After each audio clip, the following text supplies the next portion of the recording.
அனைவருக்கும் வணக்கம். ரொம்ப காலதாமதம் இன்னைக்கு காணொளி. உரைநடை இலக்கியத்தின் முன்னோடி முகமது காசிம் சித்தி. முகமது காசிம் சித்தி அவரோட பிறந்த தினம் என்று உரைநடை இலக்கியத்தின் முன்னோடி ஜூன் 11 புதன்கிழமை பிறந்திருக்கிறார். நவீன உரைநடை இலக்கியத்தின் முன்னோடி படைப்பாளிகளில் முக்கியமானவரும் இலங்கை முஸ்லிம்களுக்கு கல்வி விழிப்புணர்வு ஏற்படுத்தியவருமான முகமது காசிம் சித்தி அவருடைய பிறந்த தினம் இன்று. இலங்கையில் கண்டியில் பிறந்தவர் 1838. பிரபல அரேபிய வணிக சமூகத்தின் வழித்தோன்றல். இவரது தந்தை அந்நாட்டின் முதல் முஸ்லிம் வழக்கறிஞர். திண்ணைப்பள்ளிக்கூடத்தில் கல்வி பயின்ற காலகட்டத்தில் மதக்கல்வி பெற்றதோடு தமிழ் மொழியிலும் சிறப்பு தேர்ச்சி பெற்றார். ஆங்கில மொழியையும் கற்றுத் தேர்ந்தார். அரபு, தமிழ், ஆங்கில மொழிகளில் நிபுணத்துவம் பெற்றிருந்த இவர் தந்தையைப் போலவே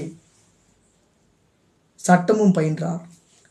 கண்டி மாவட்ட நீதிமன்றத்தில் 1862 வழக்கறிஞராக நியமனம் பெற்ற இவர் 1864 உயர் நீதிமன்ற வழக்கறிஞராக உயர்ந்தார்.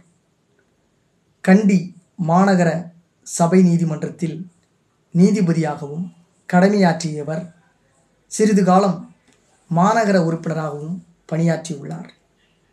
இவர் விரும்பியிருந்தால் கண்டியின் மிகப்பெரிய செல்வந்தர் என்ற அந்தஸ்தை பெற்றிருக்க முடியும்.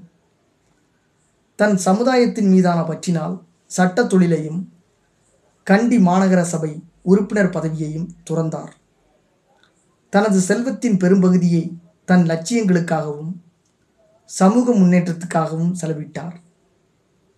இஸ்லாமியர்கள் கல்வியில் முன்னேற வேண்டியதின் அவசியத்தை வலியுறுத்த 1882 முஸ்லிம் நேசன் என்ற பெயரில் அரபு தமிழ் வார இதழை தொடங்கினார். இதன் மூலம் முஸ்லிம் பத்திரிகையாளர் என்ற பெருமை பெற்றார். தத்துவம், அறிவியல் சம்பந்தமான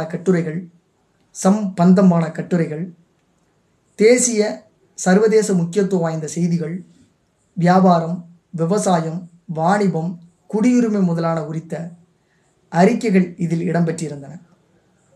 பாடசாலைகளை நிறுவியும் பாடல்களை எழுதியும் இலங்கை முஸ்லிம்களிடையே குறிப்பாக கல்வித்துறையில் விழிப்புணர்வை ஏற்படுத்த அரும்பாடுபட்டவர். கண்டியிலும் குருணா கலையிலும் இவர் தொடங்கிய பாடசாலைகள் நவீன கல்வியின் ஆரம்ப கல்விக்கூடங்களாக அமைந்தன. பெண் கல்விக்கும் முன்னோடியாக திகழ்ந்தவர். இவரது கல்விக்கூடங்களில் இஸ்லாமிய பெண்களும் கல்வி பயின்றனர். பெண் தலைமை ஆசிரியர்களும் பதவி வகித்தனர். 1884 கொழும்புவில் இவர் தொடங்கிய முதலாவது ஆங்கில முகமதிய பாடசாலை தான் பின்னாளில் கொழும்பு சாகிரா கல்லூரியாக தலை தோங்கியது. நவீன உரைநடை இலக்கியத்தின் முன்னோடி படைப்பாளிகளில் முக்கியமானவராக கருதப்பட்டார். 15க்கும் மேற்பட்ட நூல்களை எழுதியிருக்கிறார். இவர் எழுதிய அசன்பே சரித்திரம் என்ற நூல் தமிழில் வெளிவந்த 2வது புதினம். இதுவே முதல் புதினமும் என்றும் கூறப்படுகிறது. ஈழத்தில் வெளிவந்த முதல் தமிழ் புதினமும் இதுதான். குளத்தங்கரை அரசமரம் சொன்ன கதை அப்படின்ற மாதிரி ஒன்று இருக்குது. குளத்தங்கரை அரசமரம் சொன்ன கதைன்னு சொல்லி எல்லாம் குழப்பிட்டு இருக்காங்க.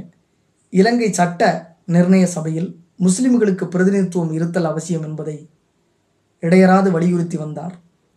இஸ்லாமிய சமுதாயத்தினரின் கல்விக்கு உயிர் கொடுத்து அவர்களை அரசியல், சமூக, பொருளாதார, கலாச்சார துறைகளில் முன்னேறச் செய்தார். சமூக சீர்திருத்தவாதி, பதிப்பாளர், தொலைநோக்கி சிற்பி, மறுமலர்ச்சியின் தந்தை என்றெல்லாம் போற்றப்பட்டவர்.